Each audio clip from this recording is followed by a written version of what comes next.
Hey guys, this is John, starting a bit late, but another using the clock as a weapon video. I am post-workout once again. I'm back from Dallas, Texas, and yeah, just went on a run outside, ran for about 5 miles. Gorgeous day. We hit 70 degrees today, so I had to take advantage.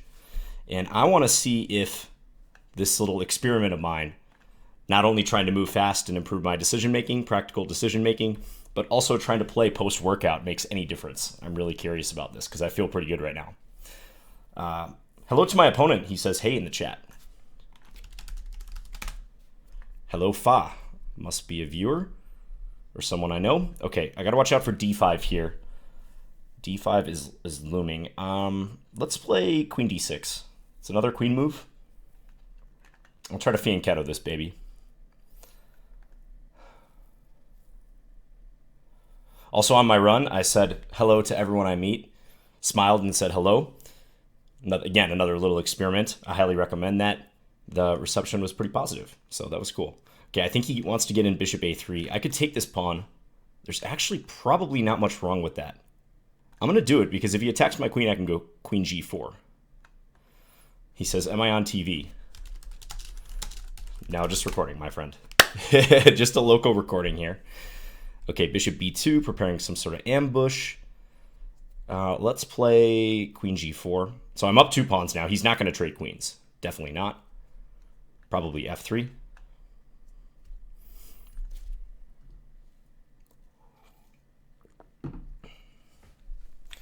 Yeah, he doesn't want to move the queen to, say, e3 because he would drop the bishop here. So, okay, there. Could check, but I don't see what that does, so let's just go here. Yeah, he really needs compensation here. I could see knight e4 being played. Yup. Take with the queen. This queen's a little bit annoying there. I think I can just play something like this. I don't think I really need to fear too many trades on f6. If I can get in a double trade, I dropped this pawn. Okay, that was a mistake on my part. Mistake. But I will still be up 1 pawn. I guess I'm hitting a4, although c7 will be loose. But just try to play fast here.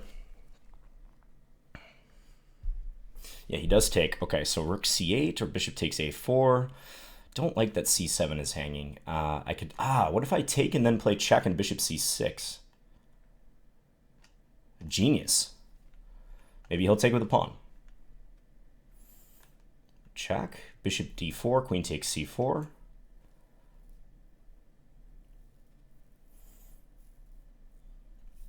Yeah, attack the queen and the rook. So does he have to play queen d4, therefore? I had it worked out all the time, guys. Don't worry about it. Okay, he's not threatening queen takes g7. I can guard the c7 pawn. I can play rook c8. Kind of leaning towards rook c8. Yeah, let's just hold. Again, these are not threats. Let's pick up the pace, though.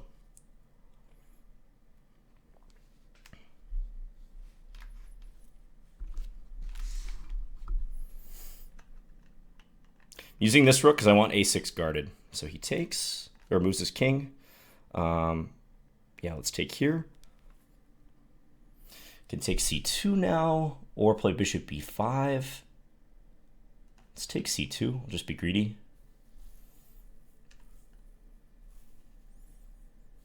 Okay, so he's going to be winning this pawn, but if I can retain an extra pawn, that'd be great.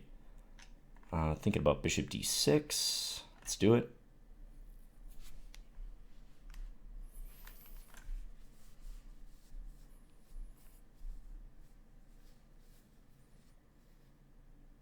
Okay, let's take this. Just go here. Back rank's a little bit weak. Okay, he's going to trade, though. That I'm surprised by. Okay, let's just go here. Wouldn't think he'd want to trade 2 pawns down like that, but we'll see what happens. Okay, just get the king up to start. And then I'm going to play f5 next. f5, maybe f4. Also threatening bishop takes g3 in some cases, followed by f4 check. Probably not quite yet. Let's take that. Let's go here, stabilize. He doesn't want to trade, so can expect him to be stubborn about that. Let's go here. Again, doesn't really want to trade, I wouldn't think. So bishop a4 I'm expecting. I'm going to come in here. I can always put my bishop on d5 if I want to guard these points, which is quite nice. So this is now coming, and I just want to pick up f4.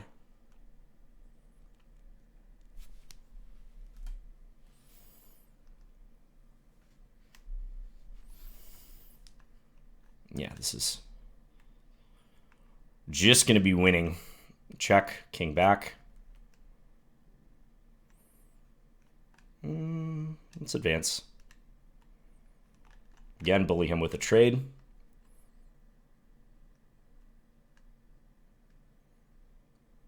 I think that's going to be it. All right. Yeah, so didn't mean to drop b7. Actually, I did. I had that worked out, guys. Queen c5 check, bishop c6. No, but seriously, I was a bit lucky I had that resource. Seemed like I should be better here because a4 is loose. I mean, I'm up a pawn. Again, white's not threatening anything with the queen due to the pin. I think white should have guarded the d4 pawn, so probably right around here after I play queen d6. Maybe rook d1 was warranted. You know, I could take this pawn right here. Oh, I actually did. Okay, I thought I had postponed that decision for one move, but yeah, take, and this should be quite good for black. Okay, so 1 for 1. Thank you, Persedex, by the way. Persedex, longtime viewer, is in the chat right now. He says, nice, John. So thank you to Persedex and also to FA. All right, let's get back in there. Keep the session going, and we get another game with FA. All right, let's play e4 this game. He has a pretty nice blitz rating. Okay, let's play the open Sicilian. Now is not a time for experimentation. Is he going to play Sveshnikov? No classical. Okay. Play the Richter Rouser. These lines are fun. I like to play them as black sometimes too, especially with bishop d7. F4 gets sharp, but I'm gonna go for it. Yeah, and this is the Casual Suicide variation. Let's take it. And now, okay, I'll play takes and bishop d3. Pretty straightforward way of playing it. The computer really dislikes this line for black, but Grandmaster Zdenko Kozul from Croatia is the expert in this variation. He's defended this line for many, many years. This is a weird-looking move, but it prepares knight d5. And it's an interesting variation.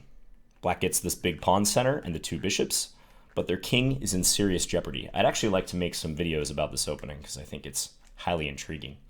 Okay, so he actually invites me in here. Whoa. This light right next to me just died.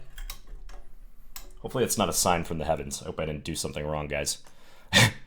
All right, so we have an opposite color bishop position, but I like this.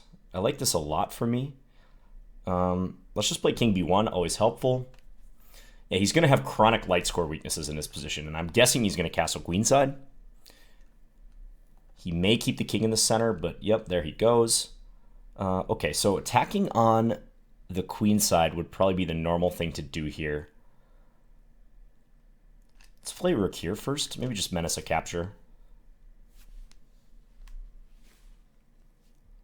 Okay, king over. Yeah, so if takes, I guess he's going to take this way and guard this pawn. Fair. Let's play queen e2. I'm just going to remind him that this is weak. And if he plays a5, I might wiggle my bishop in. That looks pretty productive. Start exploiting those weak light squares. Yeah, now this might be more of a threat in the future with this queen cutoff. Although the bishop for now is guarding. So, okay, rook f3 perhaps. Rook f3 followed by a3. Let's do it. Little rook lift. Also maybe rook h3 in the cards. So he may not be completely expecting this a3 move. Yeah, let's play this. I mean, I think I'm okay with an exchange sack if he wants to give up his rook. That light square bishop is very annoying for him, so I wouldn't be shocked to see him do that.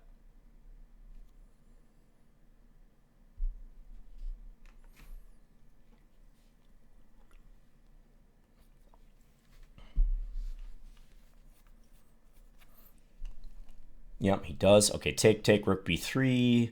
That seems all right, because if he plays d5, I have the capture on e5. So, not easy to defend this pawn. Now, if he plays something like queen c5, I can go here. Yeah, this should be winning for me. Take. Yeah, he's going to go sack happy here because he doesn't have a whole lot of options. But I can just take. This is guarded. No, the bishop captures. I take b4. Okay, so even more material up here. I could check. If I could force this king to a light square, that'd be great, but he can block. Let's just play queen. Okay. Let's just play queen here. I'm not yet threatening to take because queen takes c2, but I like having my queen attacking d5. I mean, maybe I could take check and just play king a2, but just looks like a good move to play. Further tie him down. If ever he plays rook d8, okay, he plays bishop there. Yeah, I'm considering taking on d5 now because I don't think I need to fear that capture. I really feel like his king is going to be the more open one. Yeah, I'm going to do it. I mean, some may say that this is unnecessarily risky, but I think with this threat, and with the bishop needing to guard b4 and also having queen b5, I mean, he could play queen c7 here, but queen c7, I actually just take the bishop, so that's winning. Okay, now check on b5. Got to be decisive. King c7, rook d7 is mate. Okay, so rook into d7. Rook into d7. He doesn't really have any useful checks or anything. Threatening checkmate. Could have also checked first, but this looks plenty good. All right. Yeah, I think that position after knight d5 is just highly favorable for white. So as I recall here, it's weird. I'm used to seeing this from the black side. I think in this position, black should play queen c5, which is often a stabilizing move that you see. Also, is it here that black plays this very weird move? Yeah, I think it actually is this position. Rook a7 is a move that Kojal popularized. It's either here or maybe on the previous move. But no, I think it might be here. Rook a7. Kudos if you know what the idea of this is. But if white plays knight d5 now, you can take, and this discovery that I was trying to set up in the game can be met by rook e7. That's the weird purpose behind rook a7. But yeah, as played, once he invited me in with b4, I think it's quite tough. I mean, honestly, probably as played b4, knight d5, queen. Black should probably play queen d8. That's what I would do. Try to maintain some tension, although the b4 pawn's hanging. It doesn't look good. Okay, let's get back in there.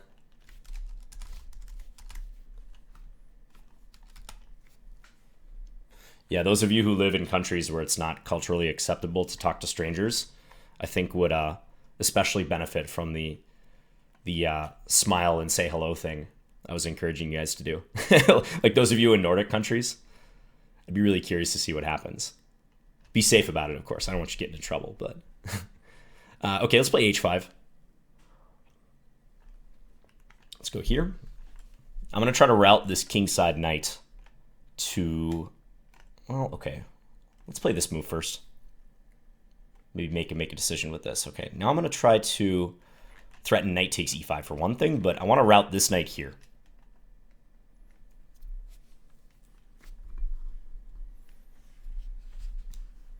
Going flanky here, although this looks a bit like a French defense, doesn't it? Okay, he's letting me play knight takes e5 if I want. That picks off an extremely valuable center pawn if it works. And I don't see why it wouldn't. Can take and play... Can take and play e6, but it looks unsound. So I'm going to go for this. Also stopping him from castling, which is nice. This is hanging. This is hanging. So I'm missing some stuff here, but I guess I can play e6. Should be all right. When he insta-sacks, I am a little surprised by that because I thought this was looking nice for me. Okay, bishop g5, queen d7, let's say. Queen d7 forces a queen trade, does it not? I could go back to b3. All right, let's just play it anyways. It looks good. Wow, he trades. Okay, this guy is surprising to me how he's playing this. Okay, bishop h6 now. Okay, he might play rook d7. Fair, rook d7 is kind of annoying. And I can't castle now, which is annoying for me. Okay, I think I should get this off the board, though. Maybe take now. Take and rook here. I don't really care about b7. But it'd be nice to attack this pawn, so let's do that. Wow, g4.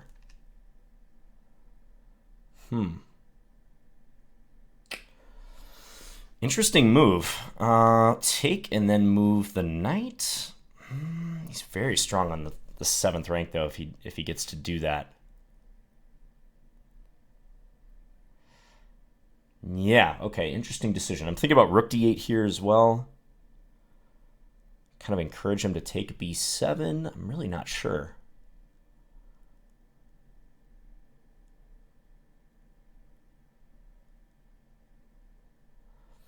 Some tricky business. Gotta be faster here. All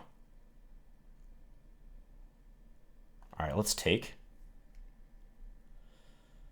And then I'm going to play probably knight c6. Assuming he plays rook h7.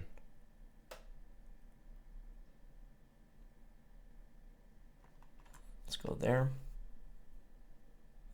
He'll take b7, I'm guessing. And I think I should take f2 to try to run with the g-pawn. I don't see a whole lot of other plans, quite honestly. If he checks here, I have the block on f8. That's important.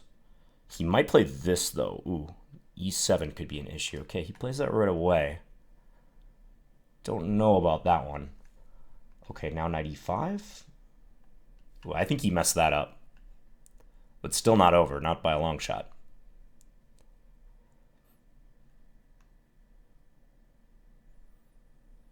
Like e7 still looks a little bit annoying at various times. I gotta watch it. Okay, that pawn is not hanging because I have knight d3. So I think I can just push. His rook's actually in a pretty awkward position to stop this pawn, because if rook h3 here, rook g3, I have rook f1. And if rook h1, I had g2, rook f1. So, ooh, okay. Yeah, he messed that up big time with checking, I think. I think maybe here he should play e7 right away, because then he is threatening to check with f8 guarded 2 times. I wasn't sure what I was going to do about that. I'd hate to have to sack the knight here, but that may be forced. Okay, that was messy. I thought for too long here. See this right on the clock here? This is the big thing I'm trying to work on in this series, guys. I went from 140 to 54. That's way too much time in a 3-minute game. But granted, you know, this phase of the game was pretty critical, I feel. I wonder if there's some easier way to consolidate. I mean, king e6 would be nice, but it invites a check here. This line looks a little bit too nuts. King out on e5. In almost bomb cloud fashion, right? Centralize the king. Backed up by the fianchettoed bishop, no less. Just as I described in that video. But unfortunately, I think bishop takes e7 is a pretty good response. So interesting one. I did just flat out miss that d5 is hanging. So in hindsight, I mean, hard to say. Like, this may be good for me. I was a little skeptical of his sacrifice, but practically speaking, actually, it looks like white has quite a bit of compensation. And note that I can't go to the c file because I lose my knight for free. So it seemed like king e8 was forced. And actually, this position was a little bit tricky. All right, well, let's keep rolling here. 3 out of 3. 3 out of 3 and 0 for 2 on the lights. I have another lamp right here, but yeah, this one is dead.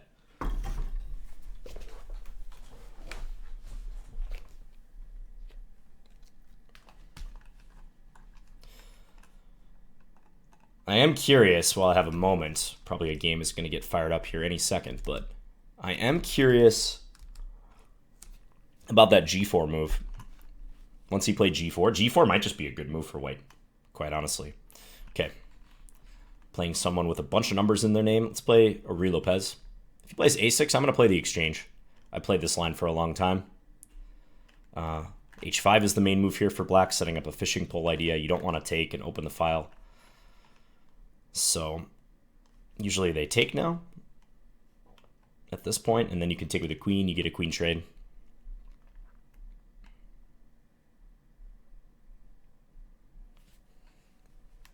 Players with numbers in their name, all numbers in their name, always make me nervous.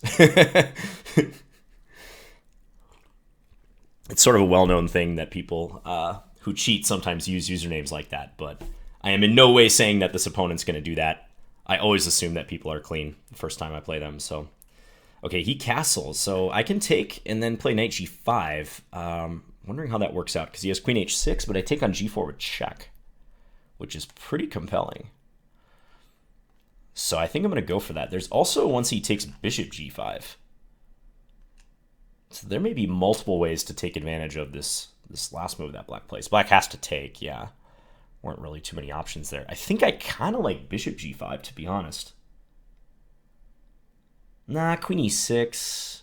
Nah. Let's go with first instinct.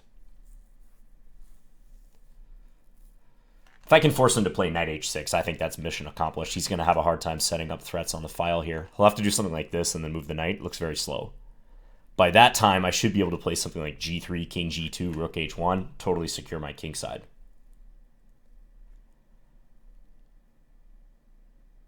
Because, yeah, previously you didn't want to take the bishop because of the queen h4 thing I was describing, which I'll show after the game. But okay, I think I can just go here. This looks fine. Queen h5, rook h1. If bishop e7, I can play f4. My king's becoming a little weak after f4. Okay, maybe just queen d2 is better. Queen d2, any tactical issues? Pausing for just a moment. I think it's fine. He might try to set up f6 somehow, but for the moment I have knight e6, so maybe this move? I mean, even if I get one pawn for the piece, it's not a disaster. I mean, rook d6 is probably decent. He goes for it. Yeah, he's clearly trying to set that up.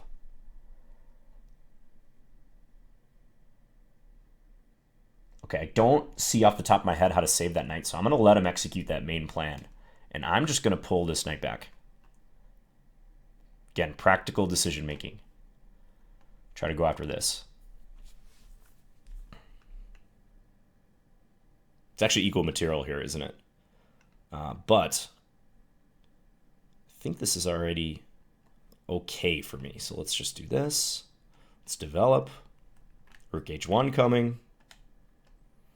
King's pretty safe. h4 I take with the rook, no big deal. Ooh, I like this endgame. I really like this endgame. Knight's trying to go for a juicy, juicy square. Also maybe rook h4. Yes, this is very good for me. Check.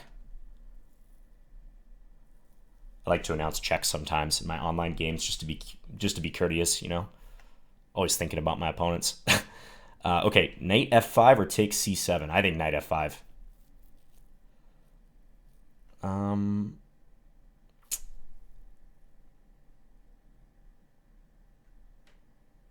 There's no easy way to win here. Okay, well, let's just do this then.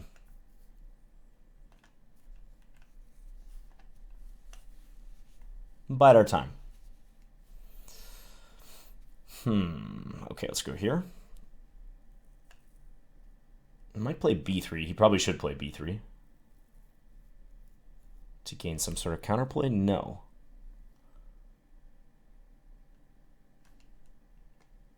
Let's go here. Maybe this now? Yeah. I have to be aware that he doesn't trap my rook. Like king c6 takes king b7 does trap my rook, but I can take d6 here, which looks pretty good. And then take a6.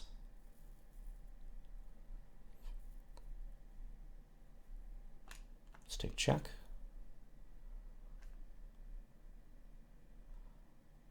Okay, let's just play this. If he moves the rook back to g8, he loses f6. So, okay, yeah, check. Let's go here. He looks really stuck in this position. Lots and lots of loose pawns. Take this. Let's take here. I'm just going to gather the pawns. Keep it real simple. Let's push this guy. Take.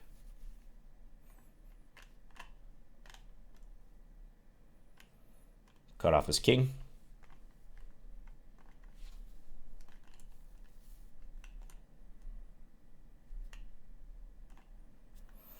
Just don't blunder your rook.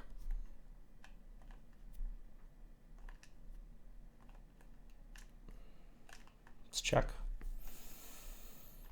Go take. Do everything with check. Okay. Yeah, I had an overwhelming strategic advantage once I got my knight to f5. Don't think my technique was so great. This is another one of these practical things. Like, I could grab a pawn right here, which I probably should in hindsight. Rook takes c7.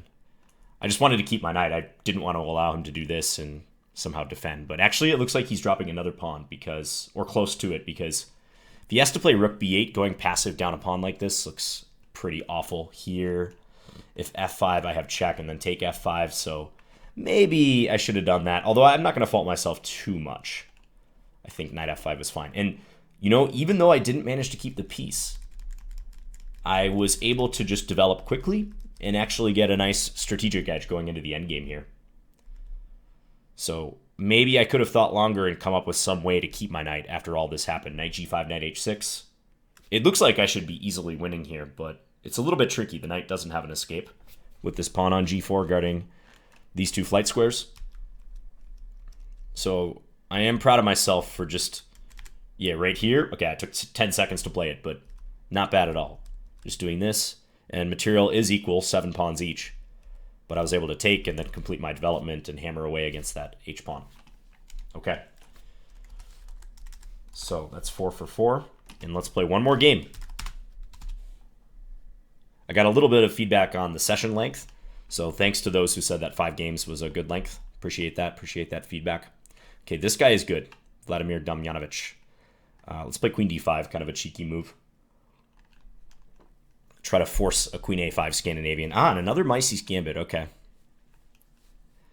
Yeah, this guy is someone I've played before on Arena Kings, and just generally, I've seen him to be a good player. Let's play a6. I'll do the same thing. You do lock in the light square bishop, but it guards here, so it's not so bad. If castles, do I play bishop d6 or bishop e7? I would say probably bishop e7, because okay, he's going to force it in the center. Interesting. Okay, now maybe bishop d6. Still, he's going to play that, though. Well, I'm torn. Okay, let's just do this. Bishop g5, maybe h6, or just e5. He takes. He can take. All right, well, let's take back. I thought this bishop was hanging. I forgot the knight on e2 is protecting it. Full honesty with you guys, always. Let's castle.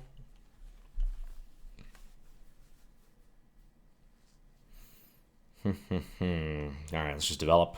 He's probably going to hammer at this pawn. But not so simple, because, yeah, the knight can't move to unveil the rook without dropping the bishop, and I would think bishop takes d6 kind of helps me, so. Okay, he goes there. Yeah, I could just trade the queens. That may be a prudent thing to do. Let's take. And when he takes back, I'm going to take on d1. It's going to centralize his rook, but I get to reduce the tension a little bit. I'll be able to guard e6. Just trying to keep this pawn.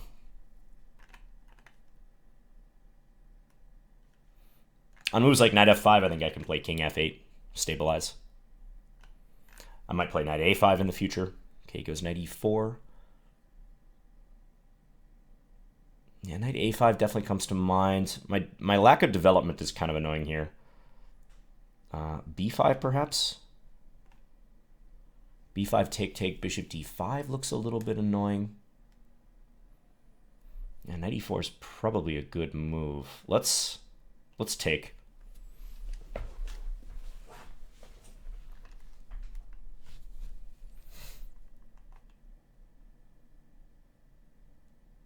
Maybe now here. I still wonder if he can do this. Take knight f6 is pretty interesting, actually, but I'm going to risk that. He backs off. Okay, so knight a5 was my idea. I'm just going to try to eliminate this. I may be suffering somewhat strategically here, but I am up a pawn. So if you're going to suffer, it really helps to be up a pawn. Bad bishop for now against good knight. Let's play. He wants to play b4, clearly. Let's play just a helpful move. I'm going to let him play b4 if he wants. Okay. Let's get the king up ever so slightly.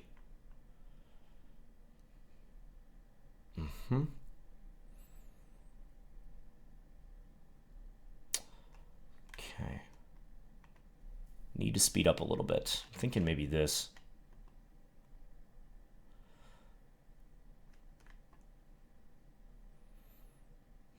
Bit of an unexpected maneuver, but yeah, getting the rook here would be super helpful. Is he going to go for f5 ideas? He might. Well, debatable whether I can prevent that, so I should probably just allow it. Can I do this? Take? Bishop takes? No, that just loses.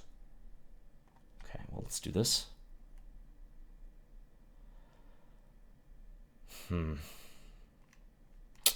Don't like what I'm doing here.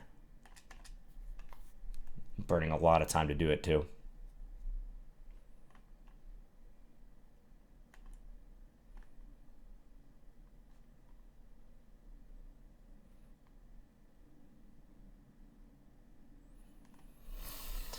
Take, put the king on e7, I guess. Yeah, I'm under pressure here. Don't like it. It's just pretty difficult to move. I got a blockade on e7, I think. It's the only way. So let's do this now. I could take with the knight now. Sloppy, sloppy. Okay, check.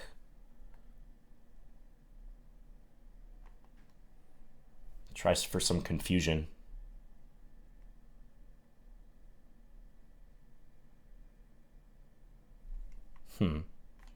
Okay, check. I'm gonna take.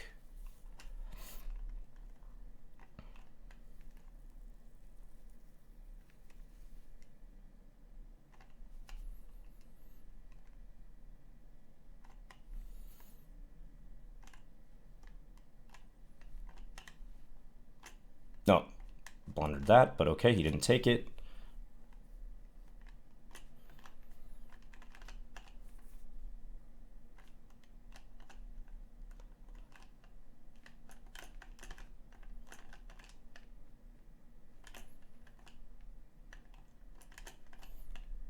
Oh, now he's losing. Oh, but I have no time. Okay. Yeah, he retained that pawn at the end. Okay, yeah, that guy's very tough. That's honestly a guy I think playing and commenting I'm probably an underdog to. Someone mentioned that in a previous video that, hey, like the big elephant in the room, John, is the fact that you're trying to play fast but also comment on your moves. So, you know, that's one thing I should always keep in mind. But as I said in response to that comment, I do like the challenge. But yeah, against a player like this, like pretty strong FM, very good at Blitz, I can tell, having played this guy several times. Probably an underdog. That said, though, I think the game went all right. I mean, I missed a few things, like flat out missing that the bishop was defended. The reason I played bishop d6 is I thought the bishop was defended. Endgame, of course, very messy, mutual blunders. I think in a Blitz game, being down on the clock, like you don't want to get into a situation right around, I'd say here, where he started pushing his kingside pawns. You don't want to get in this situation if you're black. Because I'm up a pawn, but I didn't find a good way to shake his pressure. Kind of thinking, yeah, king f6 was probably not good at all. Because king f6 really didn't do anything. I was just trying to make this rook uncomfortable, but it really had almost no effect. And then I had to watch knight e4 ideas. The reason why he played g5 check, if you're wondering, was because if this happens, he has knight e4 check, forking here. Although maybe I should have entertained this, especially if something like this is possible. Sort of unclear consequences, like if this occurs, but probably good for white. Okay, so final tally, 4 out of 5, not bad. Played some decent chess. Yeah, and playing now 2 sessions right after I worked out, I can see some positive effects. I feel a little bit sharper, just in general. I mean, it's anecdotal, but maybe I'll have some actual evidence of this if I do enough of these sessions post-workout. And of course, I have a lot of data from not really having worked out before playing chess. You know, that's like default. But okay, so thanks again. I know I've been posting a lot of these clock as a weapon videos, but just trying to work on this, and appreciate any feedback you guys have. Thanks for watching. Back from Dallas, like I said, so I'll post a few more videos this week. All right, bye guys.